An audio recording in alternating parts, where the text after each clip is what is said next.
So, in my head, I just thought of this really cool idea that I may or may not, or may never do. I just have so many ideas kind of cooked up in my brain, and sometimes they'll just randomly pop in there, just one little thought. This was one such thought, and I thought I'd just be fun to kind of talk about your, I've been talking a lot about Star Wars, and it's probably because, with Force Awakens and, with everything happening, I just thought, yeah, I want to talk more about Star Wars. You've probably been noticing that a lot. And this is one such idea. And, yeah, to all my fellow Stormhawks fans, this one's, I'm pretty sure you're going to get a kick out of this as well. So as you guys can tell, yeah, this is a Stormhawks Star Wars crossover idea I just actually today thought of. And I was like, oh, that's so cool, this is so cool, but when I don't know if I'll ever have time to write it or, expand upon it. I don't know. And hell, maybe one of you guys might take it, take and run with it. But yeah, so the idea, more or less, is that it's kind of like a setting right after A New Hope. It is set right after A New Hope when, as much as you guys know, Vader basically got shot by Han in a surprise move, and his ship went tumbling, his TIE Advanced went tumbling out into space. Now, in the original Dark Horse comics, Vader spent weeks, almost a full month, he spent a few days or even weeks drifting through space before crash landing on a, distant planet where he spent weeks trying to stay alive and fight off all these different animals until he found an old Imperial outpost and said, "Hey, come get me." So I want to take that idea and basically, rather than Vader crash landing on some distant planet, some deserted planet with a bunch of animals, he crash lands on Atmos. And who finds him? Everyone's kind of like, oh, something fell out of the sky. Must have been a comet or something. Who finds him first? The Cyclonians. So yeah, Vader is found by the Cyclonians. He's pulled out of the wreck of his TIE Advanced, and Cyclonus is more or less like, I want to know where this person came from, and if he's any use to us. Vader proceeds to wake up and kill everybody in the room, kill everyone tending to him in the room, and Cyclonus is like, I want to use this person, and yeah, I think I just found my new enforcer. So, the idea I had is that Vader and Cyclonus come to an agreement that, for a short time, Vader will assist Cyclonus in, dealing with the Stormhawks and, destroying any other Sky Knights and helping expand the Cyclonian cause. If Cyclonus can give Vader the chance to repair his TIE Advanced and then leave when the job is done, and, join the Empire when this is all over. When he'll return, but she'll be working under the Empire now. And of course, Cyclonus agrees, but both of them have their alternative motives. Vader knows that Cyclonus will probably never let him leave. After seeing his display of the dark side, dark side of the Force, and Cyclonus is like, yeah, I don't want him to leave. And I'm gonna keep writing this out, and when he runs out of his usefulness, I'll kill him. So they're both kind of playing this game. So I had it in my mind that they both kind of play this game of, even though they're working together, they're secretly working against one another. So, and that's how it would kind of go. Now, Cyclonus would instantly make, more or less make Vader her new second in command, which, as you may have guessed, this pisses off Dark Ace, Ravis, and Snipe a lot. All of her chief lieutenants are now they've become underlings now. They're all under the command of Vader, and as we all know, Vader don't take no shit. Like, I would have this scene where Vader just goes into a room and just to have an example, he just force chokes a random Talon to death just to prove a point of, no more I don't tolerate failure. That's what he would be getting across. He would just have this huge line of, I don't tolerate your crap. And Dark Ace, now he's been demoted and he's pissed off and he wants Vader gone. So, yeah. So I'd have it that, the Cyclonians don't really like the idea of having Vader around, but he's like a necessary evil. And Vader himself would be like, yeah, I don't... Vader himself would be like, yeah, I don't care, I want to get off this planet, I want to get back to Coruscant. But at the same time, he's like thinking to himself, I would like to have it that maybe at the same time he's thinking, well, I'm kind of, no one knows I'm alive or dead, and this, you know, if I play my cards right, maybe I'll control this empire. But then, you know, of course, that would not be as a mainstay.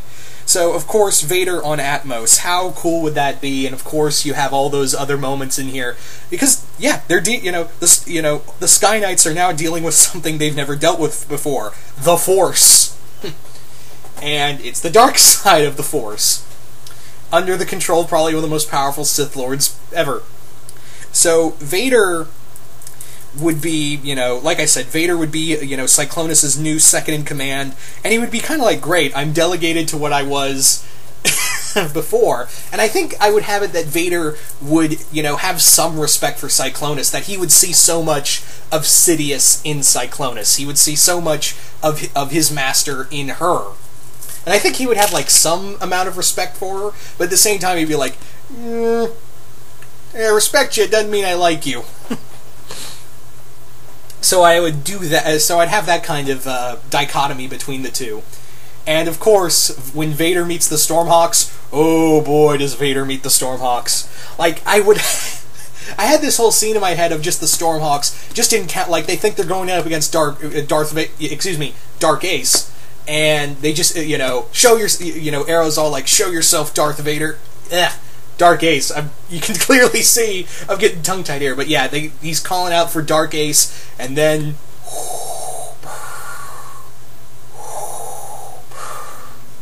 and of course Finn would be like, unless Dark Ace had a costume change, I think we're screwed. And of course, Vader would just go to town on the Stormhawks.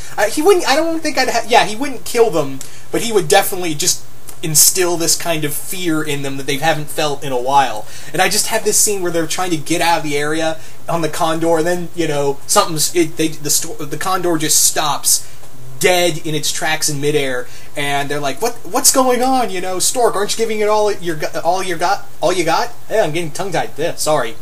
But yeah, Stork's trying to get out of there, and, Piper looks out the window, it's like, oh my god.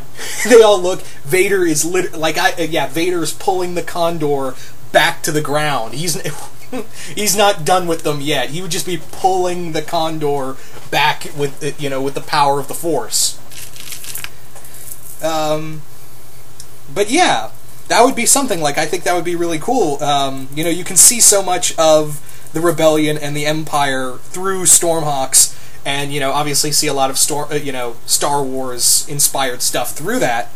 And I think that would be cool to have Vader in here and kind of look at his perspective on that. Well, he'd be basically like Gulliver in this universe, in this story. He'd literally be a stranger in a strange land. But yeah, I'd love to play with that, and maybe one day I'll have the time to write this, because this is a really cool idea. Vader and Atmos. What more? And he's working with the Cyclonians. What more could you ask for? It's just an uber badass idea that needs to be told. I think another thing I would also like to play with is, like, maybe Vader senses someone. He senses someone who has the Force. He senses someone on Atmos who has the Force, and now he believes... Because I don't think I'd have Starkiller in here. This wouldn't follow Force Unleashed. But yeah, he would basically, like... What he would do is, like, he senses someone on Atmos who is Force-sensitive, and he's thinking to himself, I think I just found me an apprentice. So that would be another thing he would be doing, is that he would keep saying that, no, I'm the only he would keep telling Cyclonus, I'm the only person who wields this power on your planet, and at the same time he would be secretly looking for this person who I will say that it would be a Sky Knight. It would be a Sky Knight. It wouldn't be Arrow, wouldn't be any of the Stormhawks. But if you know me, and if you know the characters I really love on the show of Stormhawks, you might guess who would be Force sensitive and who might be which Stormhawk might be tempted into the dark side with Vader's sway. So that's all I'm going to say on that. But it wouldn't be one of the Stormhawks. It would be someone else. Vader would, another Stormhawk that Vader would sense, and try to get that Stormhawk. Not Stormhawk. Sky Knight. Ugh, I'm getting really messed up tonight. But yeah, that would be kind of like the subplot of him looking for this Sky Knight and getting this said Sky Knight under his sway, and having this Sky Knight in particular join him and make this person his apprentice, and of course kill Sidious, rule the Empire. So I'd really like to. Hopefully, maybe one day I can write this out, because like I said, I've got so many ideas bubbling my head. Like, I don't even know when an idea will spawn instantaneously. Like, I thought of so many, like earlier this week I thought of a Kim Possible Spider-Man crossover, and that was during it was right after the whole Q&A with Kim Possible, and yeah, I just suddenly thought of a Spider-Man Kim Possible crossover, and yeah, I still haven't wrote it out yet, but it was a really cool idea. So I don't know. And yeah, if anyone else wants this idea, feel free. Anyway, so what do you guys think? Do you guys like it? Just curious. To all my fellow Star Wars and Stormhawks fans, really curious to know what you guys think of all this. But once again, hope you all enjoyed this, and I'm out.